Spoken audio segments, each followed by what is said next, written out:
Sekitar 800 warga mengungsi akibat kebakaran sumur minyak ilegal di Desa Gandu, Kecamatan Bogorejo, Blora, Jawa Tengah.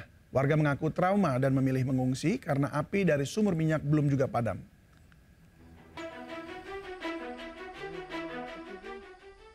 Hingga hari ketiga, kebakaran sumur minyak rakyat tak berizin di Desa Gandu, Kecamatan Bogorejo, Kabupaten Blora, Jawa Tengah belum padam. Warga yang tinggal sekitar 200 meter dari titik api memilih mengungsi.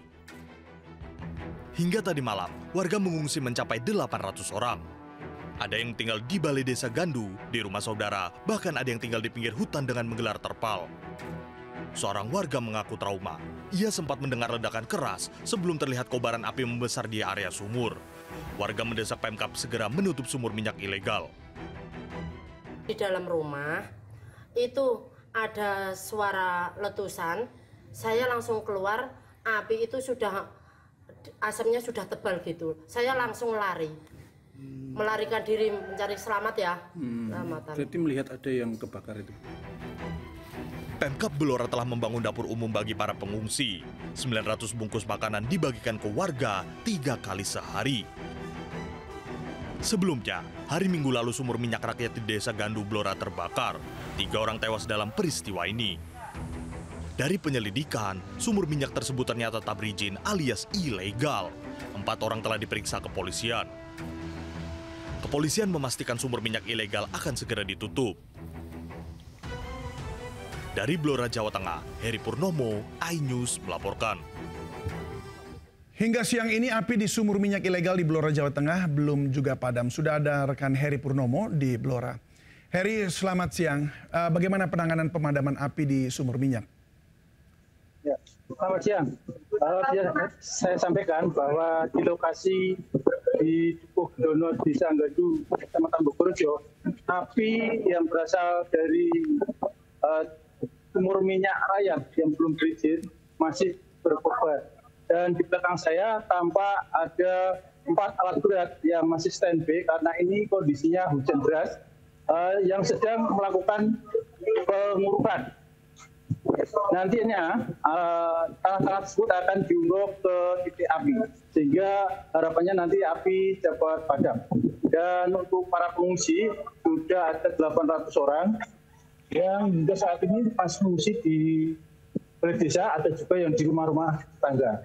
Dan korban dari kejadian tersebut masih tetap 3 orang yang meninggal dunia dan 2 orang lagi masih berada dirawat di Rumah Sakit Sarjito, Yogyakarta. Ya Heri, tadi terlihat pada gambar bahwa ada ekskavator juga ya di sana itu. Apa yang dilakukan oleh tim untuk memadamkan api dengan ekskavator tersebut? Terima kasih. Untuk tim ekskavator ini ada 4 tim ekskavator dari DPUPR yang nantinya akan mengeruk tanah-tanah yang ada di sebelah-sebelah untuk dilakukan pengurukan di titik sumur api. Harapannya nanti ketika tanah sudah diurukkan ke titik api bisa padam. Demikian. Baik, apakah sudah diketahui penyebab dari kebakaran sumur? Untuk saat ini dari pihak kepolisian masih menyelidiki penyebab titik sumur. Namun dari warga ada yang menceritakan bahwa titik sumur itu berasal dari sumur yang berada di dekat warga, kemudian blow up dan mengalir ke sungai-sungai. Kemudian ada ledakan keras sehingga menyebabkan terbakarnya sumur minyak milik rakyat tersebut. Baik, dari penyelidikan kepolisian, apakah sudah ada tersangka? Ya saat ini belum ada tersangka, pihak kepolisian masih memeriksa saksi-saksi dan petugas pemadam kebakaran masih standby di lokasi. Ini ada, saya perlihatkan ada beberapa pemadam kebakaran yang masih standby di lokasi. Nah ini kondisi hujan, api masih tetap menyala, berkobar, belum ada kurangnya. Ini masih pekat dan alat berat masih standby karena kondisi hujan.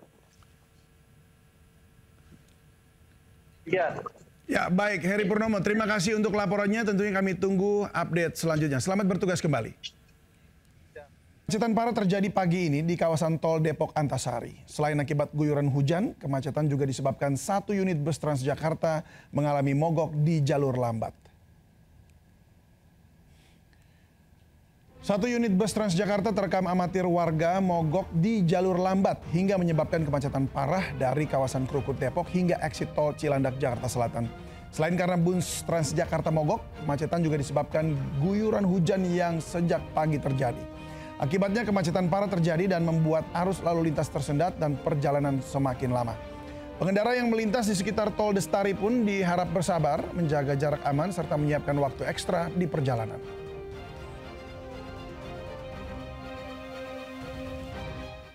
Meski hujan mengguyur deras, bursa kerja gelombang ketiga tetap dihadiri Gubernur DKI Jakarta Pramono Anung di Jakarta International Velodrome Rawamangun, Pulau Gadung, Jakarta Timur. Diharapkan bursa kerja ini bisa menekan angka pengangguran di Jakarta. Bursa tenaga kerja gelombang ketiga digelar Pemprov DKI Jakarta di Jakarta International Velodrome Rawamangun, Pulau Gadung, Jakarta Timur pada pagi tadi. Meski cuaca tengah hujan, namun Gubernur DKI Jakarta Pramono Anung tetap hadir untuk membuka bursa tenaga kerja ini. Gubernur juga menyempatkan mendatangi stand perusahaan yang membuka lowongan, memastikan para pencari kerja bisa mendapat pekerjaannya. Di lokasi ini terdapat 37 perusahaan yang membuka lowongan sebanyak 2.037 posisi yang nantinya akan berlangsung hingga Rabu esok. Bursa tenaga kerja diharapkan bisa menekan angka pengangguran di wilayah DKI Jakarta. Dan dari rencana 21 kali bursa tenaga kerja, Pemprov DKI baru melaksanakan 13 kali dan 3 diantaranya di wilayah Jakarta Timur. Mobil supercar mengalami kecelakaan saat konvoy di Tol Kunciran, Tangerang, Banten. Polisi menegaskan akan memeriksa pengemudi supercar dan anggota komunitas lainnya.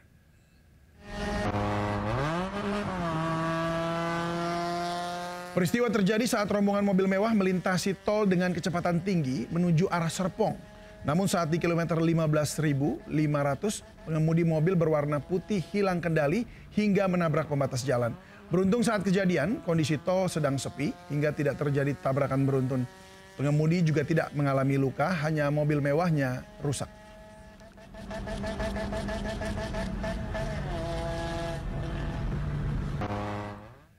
Viral rombongan motor gede nekat masuk ke jalur cepat khusus roda 4 Suramadu, Bangkalan, Jawa Timur. Perilaku mereka pun menuai kecaman dari warganet.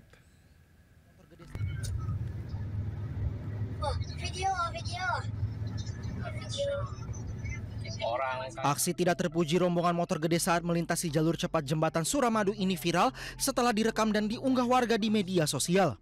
Sesekali rombongan moge menyalip mobil yang ada di depannya dan melaju ke bagian tengah jalur.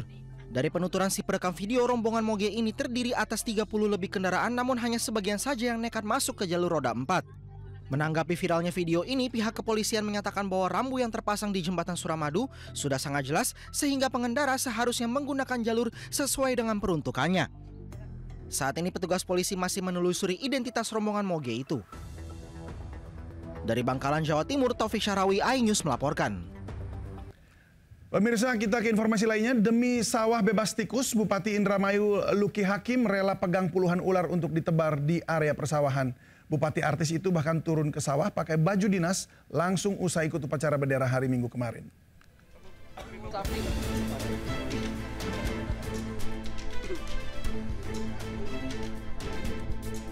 Tanpa rasa takut sedikit pun, Bupati Indramayu Luki Hakim memegang puluhan ular yang akan dilepas liarkan di area persawahan. Masih mengenakan baju dinas, Bupati artis ini turun langsung melepas liarkan ratusan ular demi memerangi hama tikus yang merusak area persawahan warga. Ular yang dilepas yaitu jenis ular lanang sapi dan koros. Keduanya merupakan pemangsa tikus, namun bukan ular berbisa. Ular-ular itu yang diambil itulah akhirnya tikusnya jadi merajalela. Kita para petani pernah nyoba beratas pakai racun pernah. Pakai racun pernah, pakai perangkap pernah, bahkan pakai listrik. Dan pada kesetrum, Pak. Hama tikus menjadi musuh utama petani di Indramayu, Jawa Barat. Gara-gara hama tikus, petani kerap gagal panen dan produksi padi di Indramayu merosot. Untuk menekan populasi tikus dibutuhkan predator alami yaitu ular. Selain melepaskan ular, pemerintah Indramayu juga akan melepaskan burung hantu dan biawak di sejumlah kawasan pertanian lain. Dari Indramayu, Jawa Barat, Toy Skandar, iNews melaporkan. Pemirsa, peristiwa ironi terjadi saat perayaan HUT ke-80 RI di Goa, Sulawesi Selatan. Sebuah video amatir memperlihatkan dua bocah rela memungut sisa makanan peserta upacara dan dibawa pulang untuk keluarganya.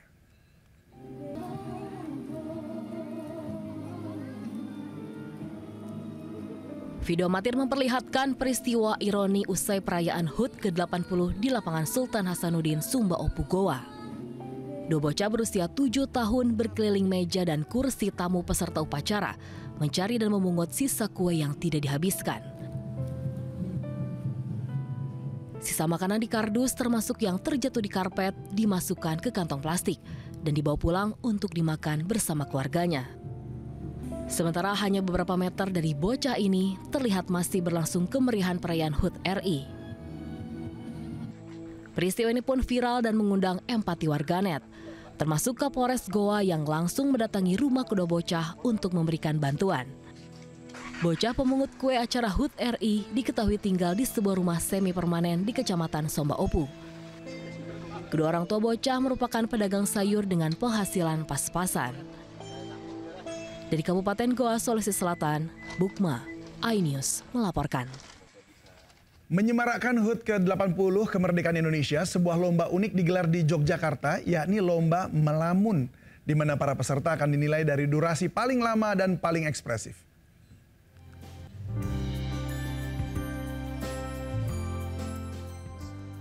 Melamun ternyata memberi ide bagi warga di Yogyakarta menggelar lomba 17-an di kawasan Benteng Cepuri, Kota Gede, Yogyakarta. Peserta hanya membayar pendaftaran Rp20.000 dengan mendapatkan berbagai fasilitas seperti bantal lesehan, teh poci, makanan ringan hingga dokumentasi. Pemenang lomba pun ditentukan yang bisa melamun dengan durasi paling lama, paling ekspresif, dan kostum paling unik. Bahkan sejumlah peserta mengaku ikut lomba karena memang sering melamun di kehidupannya sehari-hari. Syarat lomba tidak sulit, peserta dilarang mengobrol, bermain HP, maupun mengubah posisi secara berlebihan. Peserta juga dilarang untuk mengantuk bahkan tidur. Bagaimana? Anda tertarik untuk mencoba? Dari Kota Yogyakarta, Daerah Istimewa Yogyakarta, Gali Wisma, iNews melaporkan. Pemerintah Kabupaten Semarang, Jawa Tengah membatalkan kenaikan nilai jual objek pajak NJOP dan pajak bumi dan bangunan sebesar 400%. Pembatalan itu pun akan mengurangi target pendapatan daerah sebesar 3,8 miliar rupiah per tahun.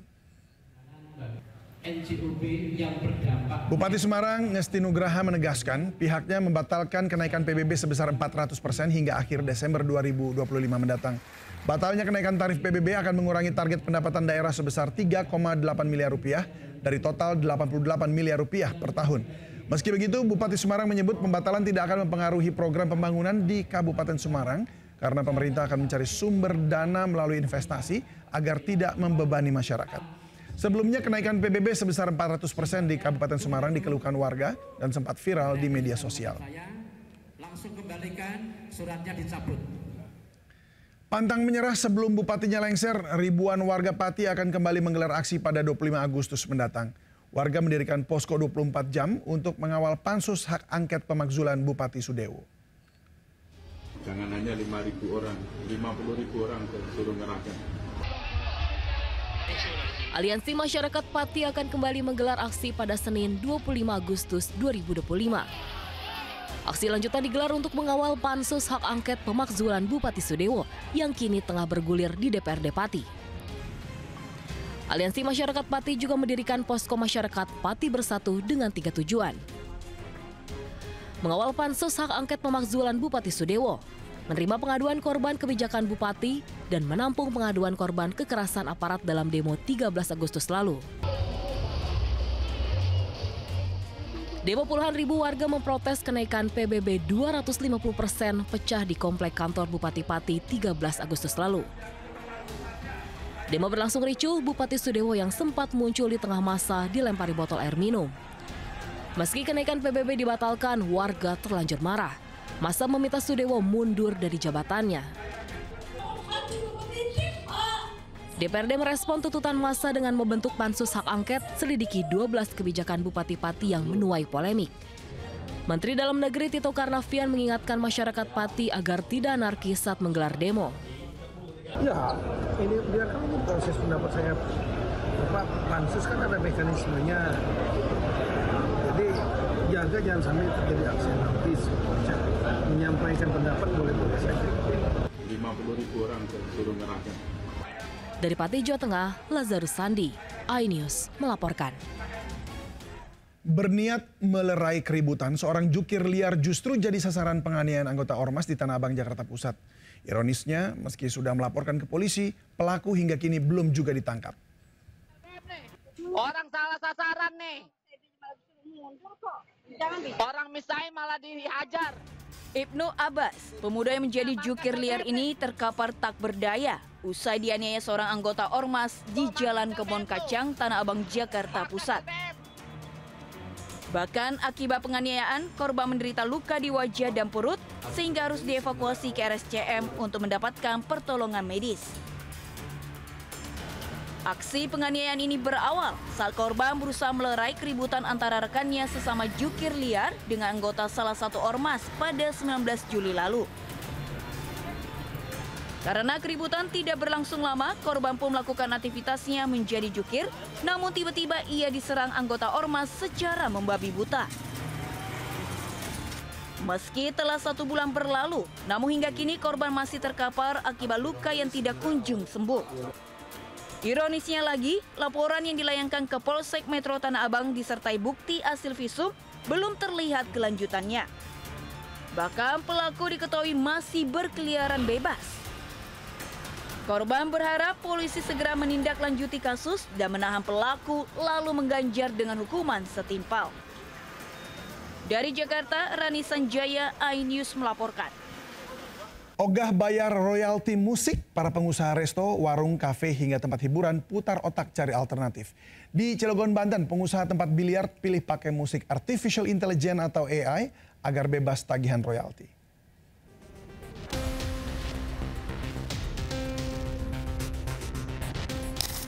Royalti musik masih jadi polemik. Pengusaha resto, kafe, hingga tempat hiburan pilih hati-hati agar tidak kena royalti. Seorang pengusaha biliar di Cilegon, Banten bahkan pilih putar musik dengan bantuan kecerdasan buatan alias AI. Karena ini kan nanti akan menimbulkan kos lebih untuk kita yang akan kita tagihkan ke konsumen pasti. Jadi yang akan merasa mendapat beban lebih ya pasti konsumen akhir, saya rasa seperti itu.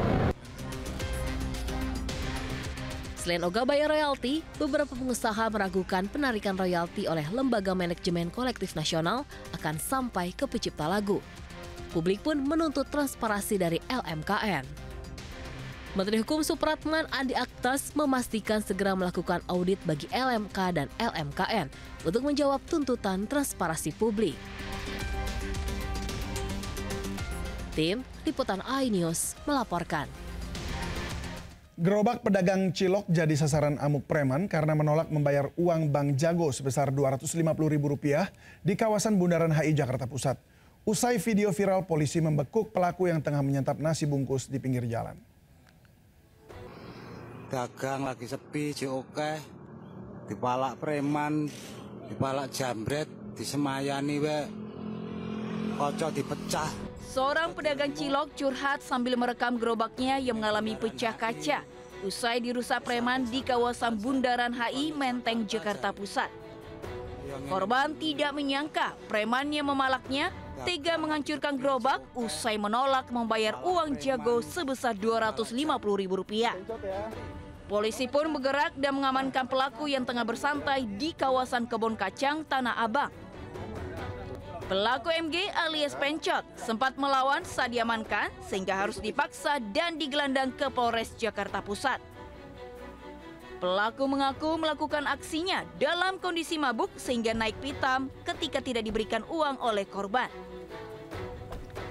Ia berkilah jika aksinya karena tidak memiliki pekerjaan tetap, sehingga memilih untuk memalak PKL demi kebutuhan hidup sehari-hari. Akibat perbuatannya, pelaku dijerat hukuman 7 tahun penjara. Dari Jakarta, Rani Sanjaya, iNews melaporkan. 1 orang tewas akibat bentrok warga yang dipicu dendam lama di Jasinga, Kabupaten Bogor, Jawa Barat. Korban tewas akibat luka senjata tajam di perut dan kaki.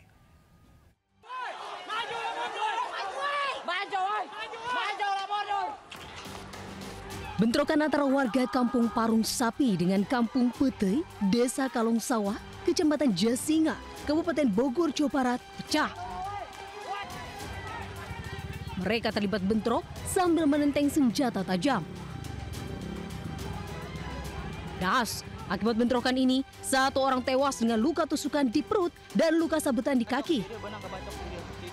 Bentrokan terjadi saat laga sepak bola Pordes Cup berlangsung di lapangan Desa Kalong Sawah. Tiba-tiba salah satu pelaku kelompok dari Kampung Petei menyerang warga Kampung Parung Sapi. Diduga bentrokan terjadi akibat dendam lama antara pemain sepak bola. Korban tewas langsung dimakamkan di pemakaman Garisut. Sementara kasus bentrokan antar warga ini tengah ditangani pihak kepolisian. Dari Kabupaten Bogor, Jawa Barat, Iwan Setiawan melaporkan. Dipicu ucapan yang mengatakan damkar lambat datang ke lokasi, keributan pun pecah antara petugas damkar dan warga di kawasan Kesambi, Kota Cirebon, Jawa Barat. Beruntung kericuhan bisa diredam petugas TNI Polri yang ada di lokasi. Kalau anak-anak saya ngomong, kamu gaji buta enggak? Damkar, gaji buta enggak kalian? Siap tidak? Siap tidak? Cekcok terjadi antara warga dengan petugas pemadam di sekitar jalan evakuasi Kampung Kalikeba, Kelurahan Karya Mulia, Kesambi, Kota Cirebon. Bahkan keributan nyaris berujung baku pukul. Cekcok dipicu ucapan warga yang menyinggung petugas damkar saat memadamkan api yang melalap sebuah rumah. Beruntung keributan tidak berlangsung lama dan kericuhan bisa direda setelah petugas TNI dan polisi datang melerai. Sebelumnya kebakaran melalap rumah warga dan api bisa dikendalikan setelah melalap selama 1 jam dan damkar menurunkan 2 unit kendaraannya. Tidak ada korban jiwa dalam peristiwa ini, namun arus lalu lintas sempat tersendat akibat banyaknya warga yang menonton. Meski tidak ada korban jiwa, namun kerugian material ditaksir mencapai ratusan juta rupiah. Dari Cirebon, Jawa Barat, Miftahudin, iNews melaporkan. Kebakaran hebat melanda pasar tradisional Serbelawan, Kabupaten Simalungun, Sumatera Utara. Sedikitnya 40 kios ludes dilahap si jago merah. Serbelawan kebakaran, api sudah menggunung, sudah dihubungi pemadam kebakaran dari Brixton sedang OTW. Tapi karena angin cukup kencang, api cepat menyala. Kobaran api dengan cepat menghanguskan sekitar 40 kios di pasar tradisional Serbelawan, Kabupaten Simalungun, Sumatera Utara.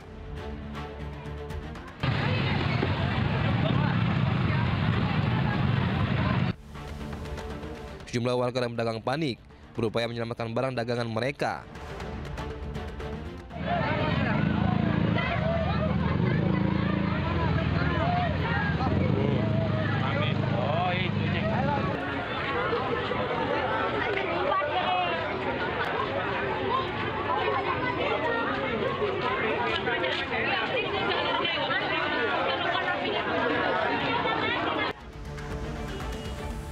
Sebagian lagi hanya bisa menangis menatapi harta benda yang ludes terbakar.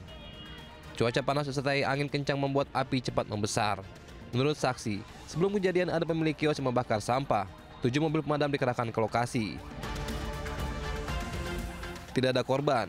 Kerugian diperkirakan ratusan juta rupiah. Penyebab kebakaran masih diselidiki polisi. Dari Simalungun, Sumatera Utara, Dharma Setiawan, iNews melaporkan. Ricuhan mewarnai penertiban bangunan liar di Padang, Sumatera Barat. Pemilik bangunan yang menolak digusur melawan dan mengusir petugas Satpol PP, bahkan hingga menggigit jari tangan petugas.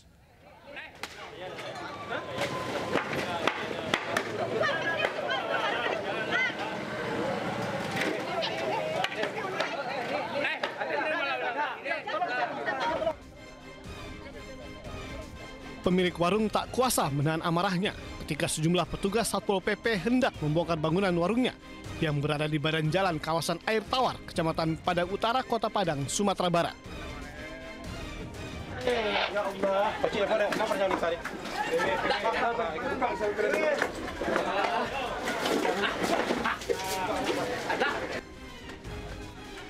Berusaha mempertahankan warungnya, wanita pemilik warung ini terus mengamuk hingga menyerang petugas Satpol PP yang akan memindahkan barang-barang di dalam warung.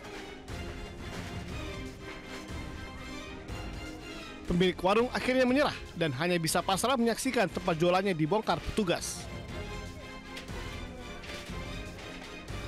Namun, satu petugas Satpol PP wanita terluka di jari tangannya lantaran digigit pemilik warung yang mengamuk.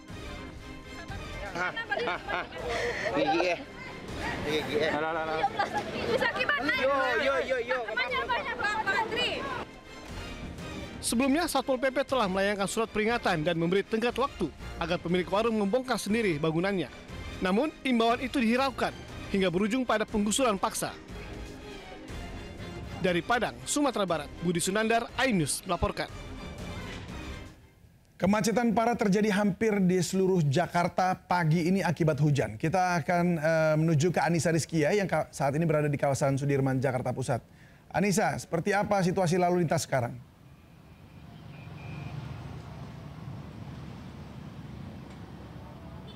Ya, Anissa. Dan juga pemirsa, terpantau saat ini jalanan di Jalan Jenderal Sudirman bahwa sudah mulai sedikit terurai begitu ya. Namun memang kepadatan arus lalu lintas ini terus terjadi sejak pagi tadi hingga siang hari ini. Terlihat seluruh tim keamanan dari kepolisian lalu lintas Polda Metro Jaya begitu sedang melakukan rekayasa lalu lintas begitu. Yang mana nantinya akan ada rekayasa lalu lintas dari arah Bundaran HI menuju ke Simpang 4 Sengitaran PT IKA.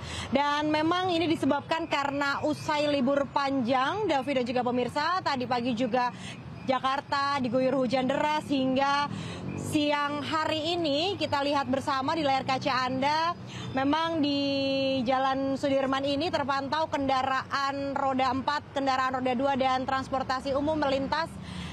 Dan seluruhnya ini memang didominasi begitu kendaraan pribadi, di mana arus lalu lintas memang semakin siang ini masih terpantau kepadatannya.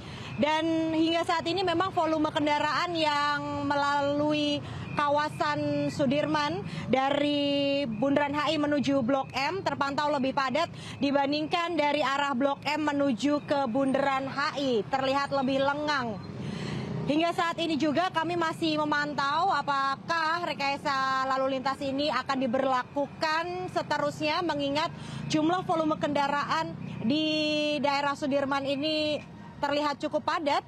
Dan memang kalau kita lihat ini banyak kendaraan motor begitu, kendaraan roda 2 yang melintas tidak hanya di bagian sayap sebelah kiri lajur jalan, tapi juga ada yang berada di tengah karena memang ini kepadatannya begitu luar biasa, David.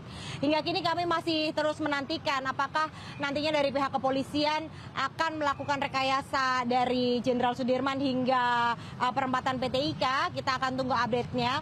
Namun jikalau Anda menginginkan melalui jalur di daerah Jenderal Sudirman ini, kami infokan bahwa untuk mencari jalur alternatif lain karena kepadatan dari arah Bundaran HI menuju Blok M ini masih terlihat. Demikian, David, saya kembali kepada Anda di studio. Iya, baik. Jadi masih akan kita pantau lagi dan memberikan update bagi Anda pemirsa, laporan langsung mengenai arus lalu lintas hingga sore ini. Selamat bertugas kembali, Anissa. Seekor buaya tiba-tiba masuk ke sebuah toko hingga menghebohkan dan membuat panik pengunjung serta pemilik toko. Takut jadi korban terkaman buaya, warga segera berhamburan keluar dari toko.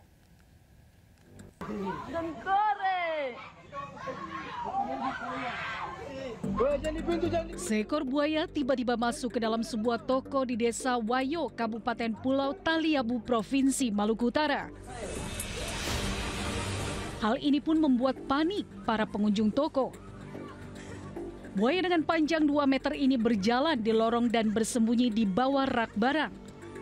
Para pengunjung berusaha mengusir hewan reptil tersebut agar keluar dari toko, namun tindakan yang dilakukan membuat buaya semakin agresif.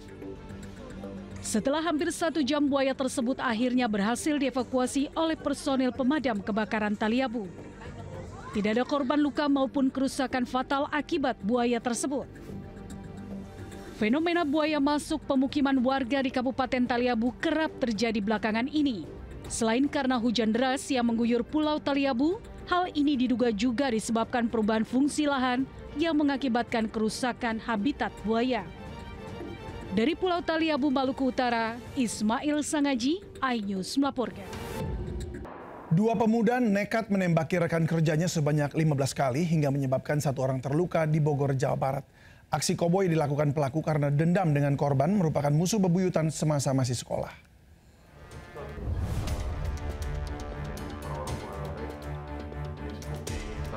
2 pemuda yang berboncengan terekam CCTV secara brutal menembaki rekan kerjanya di Jalan Kedung Halang, Kota Bogor. Akibatnya seluruh karyawan panik berhamburan menyelamatkan diri.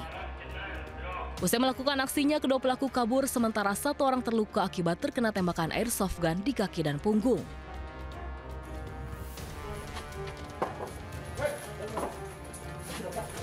Usai korban melapor, polisi meringkus kedua pelaku di kontrakannya di kawasan Cimampar. Penggeledahan pun dilakukan dan mengamankan sepucuk airsoft gun beserta peluru gotri yang digunakan pelaku. Hasil pemeriksaan, pelaku sempat cekcok dengan korban hingga ia nekat melakukan aksinya. Sementara motifnya lantaran dendam terhadap korban yang menjadi musuh bebuyutan semasa sekolah dan kembali bertemu di tempat kerja yang sama. Akibat perbuatannya, tersangka dijerat pasal berlapis dengan ancaman 5 tahun penjara. Dari Bogor, Jawa Barat, Andi Firmansyah, iNews melaporkan.